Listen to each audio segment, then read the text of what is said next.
وہ بہت ہی بھیانک شکل کی کوئی 2 عورتیں تھیں جن کی بہت لمبی زبان باہر نکلی ہوئی تھی. ان کی بھیانک خوفناک آنکھیں تھیں اور لمبے لمبے دانت تھے اور چہرے اس حد تک کالے تھے کہ ان کو دیکھ کر خوف آ رہا تھا. اکبر نے جب اتنی بھیانک چہرے والی 2 عورتیں دیکھی تو اس کے ہوش ہی اڑ گئے، اور جب وہ دونوں عورتیں ہنستی ہوئی اٹھ کے اس کے قریب آنے لگی تو وہ دروازہ کھول کے چیخیں مارتا ہوا باہر بھاگا. جب اس کی چیخوں کی آواز سب عورتوں نے سنی تو ڈر کے باہر آئی اور دیکھا کہ اکبر اس کمرے کے آگے کھڑا تھا جہاں پر سب خواتین سو رہی تھیں.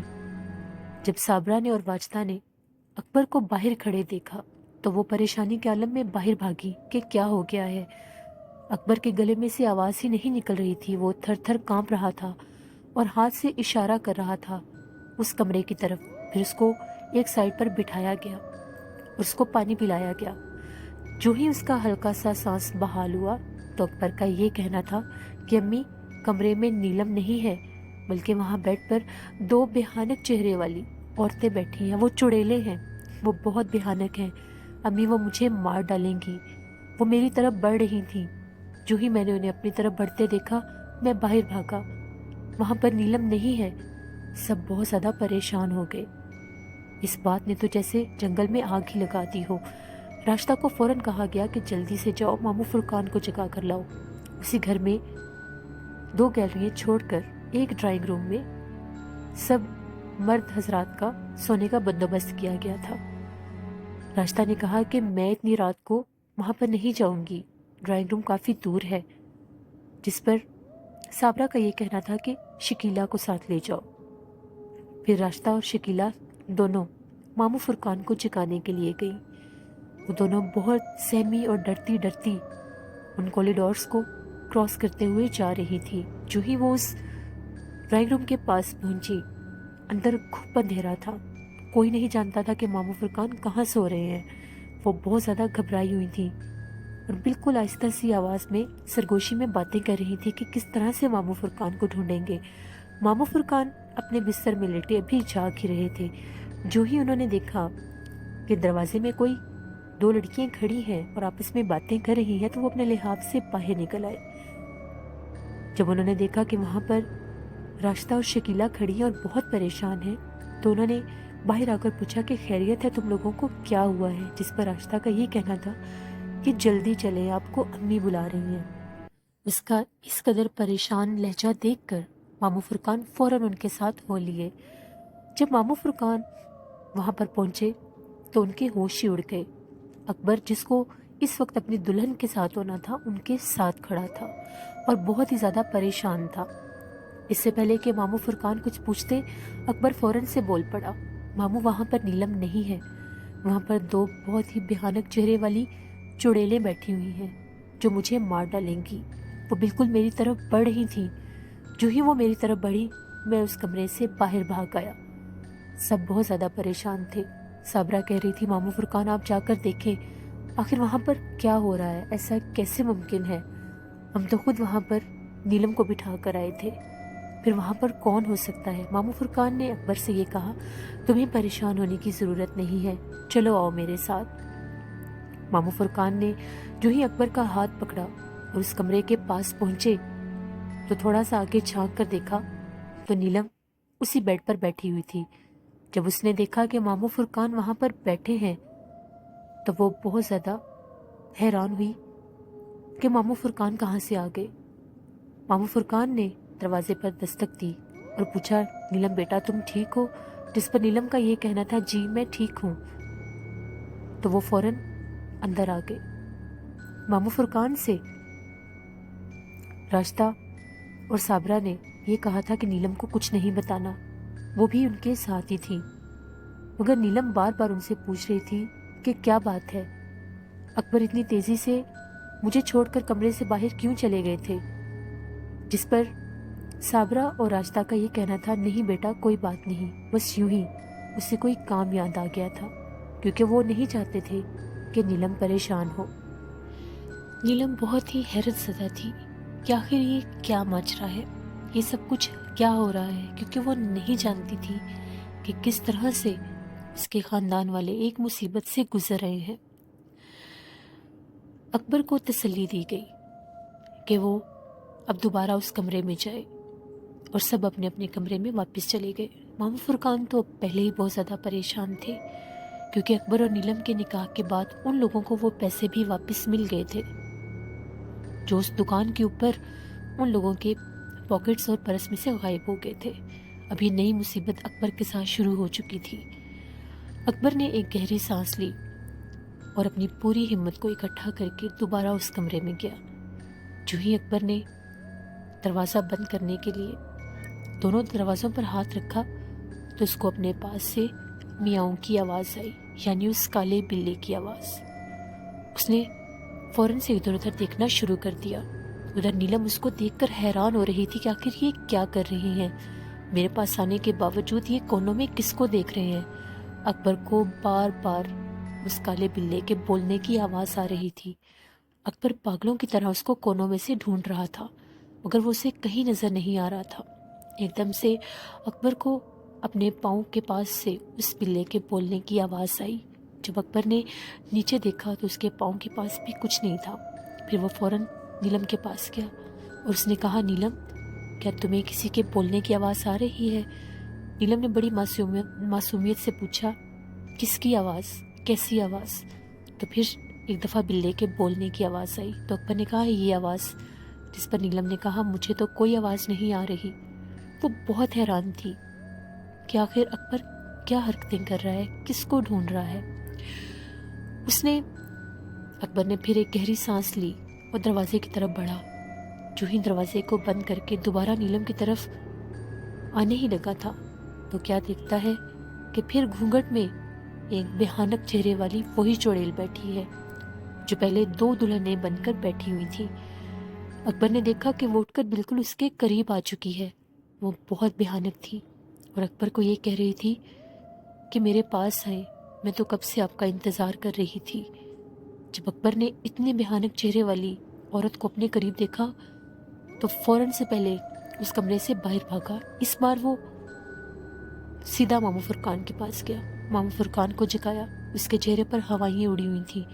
اس نے ماموں فرقان سے یہ کہا کہ ماموں وہ پھر آ گئی ہے، وہاں پر نیلم نہیں ہے، میرا یقین کریں، وہ بھیانک چہرے والی عورت مجھے نہیں چھوڑے گی، وہ چڑیل وہاں پر پھر آ کر بیٹھ گئی ہے۔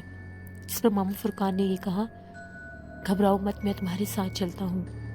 ابھی صابرہ اور واجدہ پریشانی کے عالم میں اس کمرے میں لیٹی ہوئی تھی۔ جو ہی ان لوگوں کو باہر سے کسی کے بولنے کی آواز آئی تو وہ فوراً کمرے سے باہر آئیں اور اکبر اور ماموں فرقان کو پھر باہر پایا اور بہت زیادہ پریشان ہو گئیں کہ اللہ خیر کرے، نہ جانے اب کیا مصیبت آن پڑی ہے۔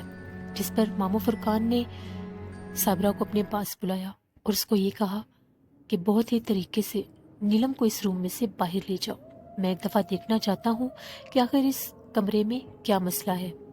پھر راشدہ اور صابرہ اکبر کے اور نیلم کے کمرے میں گئیں، جہاں پر نیلم بیڈ پر بیٹھی حیران پریشان تھی کہ آخر ہو کیا رہا ہے۔ صابرہ نے کہا، آؤ بیٹی میرے ساتھ چلو۔ نیلم نے پوچھا، میں کہاں جا رہی ہوں؟ جس پر یہ کہا گیا کہ تم لوگوں کا کمرہ تبدیل کرنا ہے۔ وہ بہت حیران تھی، کوئی کچھ بتا بھی نہیں رہا تھا۔ پھر وہ خاموشی سے ان کے ساتھ اٹھ کے چل پڑی۔ ماموں فرقان نے اکبر سے یہ کہا کہ جب تک میں نہ کہوں کمرے میں کوئی نہ آئے۔ پھر ماموں فرقان دلہا دلہن کے کمرے میں گئے اور انہوں نے اندر سے دروازہ بند کر لیا۔ 5-10 منٹ کے بعد ماموں فرقان باہر آئے تو وہ بہت زیادہ پریشان تھے۔ انہوں نے صابرہ اور واجدہ سے یہ کہا کہ یہ کمرہ ٹھیک نہیں ہے، یہ کمرہ آسیب زدہ ہے، بہتر یہی ہے کہ دلہا دلہن کو اس کمرے میں نہ رہنے دیا جائے، بلکہ کوشش کرو کہ اس گھر کا کوئی کمرہ بھی ان دونوں کے لیے نہ ہو۔ لیکن اتنی رات کو آخر وہ اس گھر سے باہر کہاں جاتے؟ مجبوراً ان لوگوں کو گھر کا ہی ایک دوسرا کمرہ دلہا دلہن کے لیے سیٹ کرنا پڑا۔ پھر فوراً سے صابرہ، واجدہ اور راشدہ نے اس کمرے کی حالت درست کی اور وہاں پر جا کر نیلم کو بٹھایا گیا۔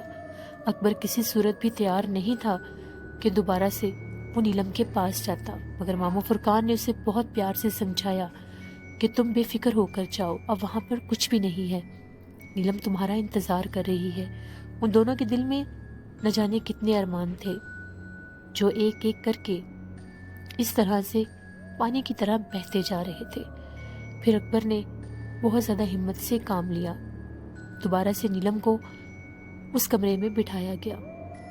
جو ہی اکبر اس کمرے میں داخل ہوا، ابھی وہ دروازے کو بند کرنا نہیں چاہ رہا تھا۔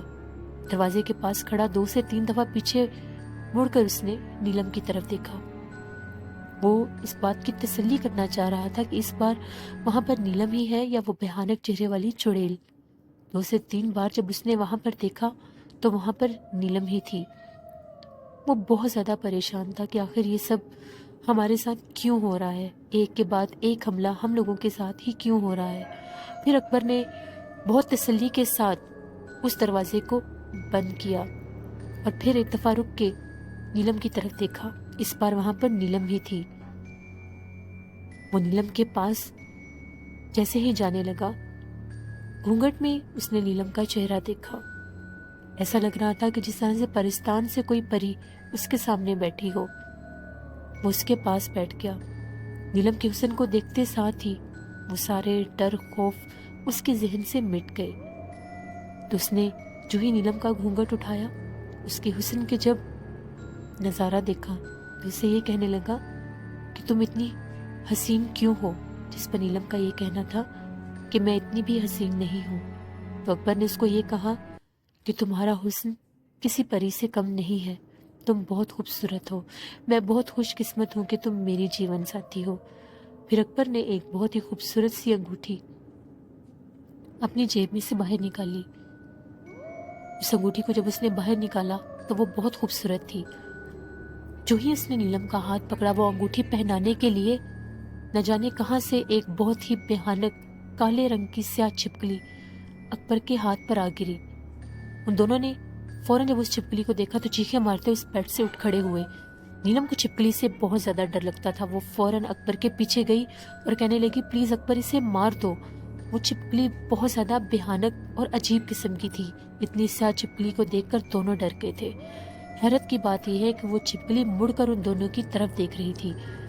نیلم نے کہا اکبر اس کو مار دو۔ اکبر نے کہا کہ میں اس کو کس طرح سے ماروں؟ تو نیلم نے کہا میرا سینڈل لے لو، اس سے مار دو، مگر اس سے مار دو، دیکھو یہ نیچے چھلانگ نہ لگائے۔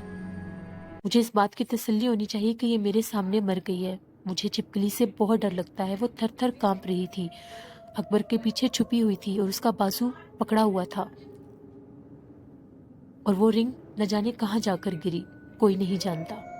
جو ہی اکبر نے سینڈل اٹھایا، ان دونوں کی حیرت کے ساتھ آنکھیں ہی کھلی کی کھلی رہ گئی۔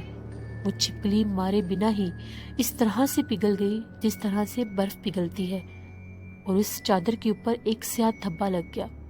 وہ چھپکلی جب ان لوگوں نے اپنے سامنے عجیب و غریب طرح سے پگھلتی ہوئی دیکھی، نیلم وہیں گری اور گر کے بے ہوش ہو گئی۔ اکبر نے فوراً نیلم کو اٹھایا، جگانے کی کوشش کی، نیلم آنکھیں کھولو، مگر نیلم کو ہوش نہیں تھی۔ کبھی وہ چادر کے اوپر اس بھیانک سیاہ دھبے کو دیکھتا اور کبھی نیلم کے چاند سے چہرے کو۔ وہ بہت زیادہ پریشان تھا کہ اب وہ کیا کرے۔ مجبوراً بے ہوش ہوئی نیلم کو قالین پر ہی چھوڑ کر وہ فوراً اپنے والدین کے پاس گیا۔ جو ہی وہ خواتین کے کمرے کی طرف پہنچا، اس وقت تک دن کی روشنی نکلنے ہی والی تھی۔ اکبر نے پھر دروازہ کھٹکھٹایا تو واجدہ باہر آئی۔ پھر اکبر کو باہر دیکھ کر وہ حیران ہو گئی کہ اب کیا ہو گیا ہے، جس پر اکبر کا یہ کہنا تھا کہ نیلم بے ہوش ہو گئی ہے۔ سب بہت زیادہ پریشان ہوئے۔ ساری خواتین باری باری نیلم کے روم میں جا پہنچیں۔ صابرہ بھاگتی ہوئی بے ہوش ہوئی نیلم کو اپنی گود میں لینے لگی۔ پانی کا گلاس منگوایا گیا اور اس کے چھینٹے نیلم کے چہرے پر مارے گئے۔ تھوڑی ہی دیر کے بعد نیلم نے آنکھیں کھول لی اور حیرت سے اپنے پاس جب سب کو دیکھا تو بہت زیادہ ڈر گئی اور صابرہ سے یہ کہنے لگی کہ میں ٹھیک ہوں خالہ، جس پر صابرہ نے یہ کہا نہیں بیٹی لیٹی رہو۔ پھر سب نے پوچھا کہ آخر وہ چھپکلی کیا تھی، کہاں سے آئی تھی، جس پر نیلم کا یہ کہنا تھا کہ میں نے اپنی پوری زندگی میں اتنی بھیانک چھپکلی نہیں دیکھی۔ وہ چھت سے گری تھی اکبر کے ہاتھ پر جب اکبر مجھے رنگ پہنانے لگا تھا۔ جو ہی وہ اکبر کے ہاتھ پر گری، پھر وہ بیڈ پر گری اور وہ ہم لوگوں کو دیکھنے لگ گئی۔ اس سے پہلے کہ اکبر اسے مارتا، وہ پگھل گئی اور دیکھیں چادر کے اوپر وہ سیاہ دھبا بھی موجود ہے۔ جب سب لوگوں نے اس سیاہ دھبے کو دیکھا، وہ بہت ہی عجیب و غریب قسم کا کوئی دھبا تھا، ایک بڑا سا کالا سیاہ دھبا، اور اس میں سے بہت گندی بدبو بھی آ رہی تھی۔ وہ سب لوگ بہت زیادہ پریشان ہو گئے تھے۔ ماموں فرقان تک بھی یہ بات جا پہنچی تھی۔ ماموں فرقان بہت زیادہ پریشان تھے۔ وہ کچھ سمجھ نہیں پا رہے تھے، کیونکہ وہ جانتے تھے ہو نہ ہو اس کا تعلق اس کالے بلے سے ہی تھا۔ پھر سب عورتوں نے نیلم کو وہاں سے اٹھایا اور خواتین کے کمرے میں لے گئی۔ وہاں پر نیلم کو ایک نیند کی گولی دے دی گئی۔ وہ ساری رات کی جاگی ہوئی اور تھکی ہوئی وہیں پر قالین کے اوپر ہی کمبل اوڑے لیٹ گئی۔ اکبر، جس کا نیند اور خوف سے برا حال تھا، وہ چپ چاپ ماموں فرقان کے بستر میں گھس کے سو گیا۔ ابھی پوری طرح سے سورج نے اپنی آنکھیں نہیں کھولی تھی، دھند بھی تھی اور ہلکی ہلکی روشنی بھی تھی۔ ماموں فرقان کو عادت تھی کہ وہ صبح سیر پر جاتے تھے۔ ماموں فرقان نے اپنا مفرل لیا اور گھر سے باہر نکل گئے سیر کے لیے۔ اس سنسان سڑک پر ماموں فرقان اکیلے ہی سیر کرتے ہوئے جا رہے تھے کہ ایک دم سے ماموں فرقان کو ایسا لگا کہ ان کے پیچھے کوئی بھاری قدموں کے ساتھ چلتا ہوا آ رہا ہے۔ جب ماموں فرقان نے پیچھے پلٹ کر دیکھا تو ان کو دھند اور کوہرے میں کمبل اوڑے کوئی پرچھائی سی نظر آئی۔ ابھی وہ اس پر غور کرنا ہی چاہ رہے تھے کہ ان کے قریب کمبل اوڑے ہوئے ایک شخص آ کر کھڑا ہو گیا اور ان سے یہ پوچھنے لگا کہ آپ فیاض الحسین کے گھر سے آئے ہیں؟ جس پر ماموں فرقان کا یہ کہنا تھا نہیں، میں بابر علی کے گھر سے ہوں۔ تو اس آدمی کا یہ کہنا تھا ایک ہی بات ہے کہ آپ بارات کے ساتھ ہیں؟ ماموں فرقان نے کہا جی میں بارات کے ساتھ ہوں۔ ماموں فرقان نے پوچھا آپ کون ہیں؟ تو اس کا یہ کہنا تھا کہ میں فیاض کا پڑوسی ہوں اور میں آپ سے کوئی بات کرنا چاہتا ہوں۔ کیا آپ اس لڑکی کے بارے میں جانتے ہیں؟ ماموں فرقان نے کہا کہ اگر تو تم اس کے کردار کشی کرنے آئے ہو تو یہیں پر اپنی زبان کو روک لو، اب وہ ہماری بہو ہے اور اس کی شادی ہو چکی ہے، ہماری عزت ہے۔ جس پر اس آدمی کا یہ کہنا تھا کہ آپ مجھے غلط سمجھ رہے ہیں، میں آپ کے ساتھ نیلم کی کردار کشی کرنے نہیں آیا، وہ تو بہت نیک اور اچھی لڑکی ہے۔ پھر اس نے کہا مگر آپ اصل حقیقت نہیں جانتے۔ پھر اس نے ماموں فرقان کو ایک ایسا راز بتایا جس پر ماموں فرقان کی زبان سے بے اختیار یہی نکل رہا تھا کہ نہیں، ایسا نہیں ہو سکتا، یہ جھوٹ ہے۔ پھر ماموں فرقان کو پوری بات بتاتا ہوا وہ آدمی آگے نکل پڑا۔ ماموں فرقان میں بالکل بھی ہمت نہیں تھی اتنا سب کچھ سن کے آگے جانے کی۔ ماموں فرقان وہیں سے واپس گھر کی طرف آ گئے۔ وہ سارے راستے بہت زیادہ پریشان تھے، فکر کے مارے بھاری بھاری قدموں کے ساتھ گھر پہنچے کہ ایسا کیسے ممکن ہے کہ واجدہ اور فیاض نے اتنا بڑا راز ہم لوگوں سے چھپایا۔ آخر وہ راز کیا تھا؟ نیلم کی زندگی میں ایسا کیا تھا جسے کوئی بھی نہیں جانتا تھا؟ وہ راز کیا تھا جو نیلم کے ہمسائے نے ماموں فرقان کو بتایا تھا؟ اور کس طرح سے مزید مکالا باللہ ان کی زندگی کو اجیرن کرے گا؟ خالی گھر کی اگلی ایپیسوڈ میں ضرور سنیے گا۔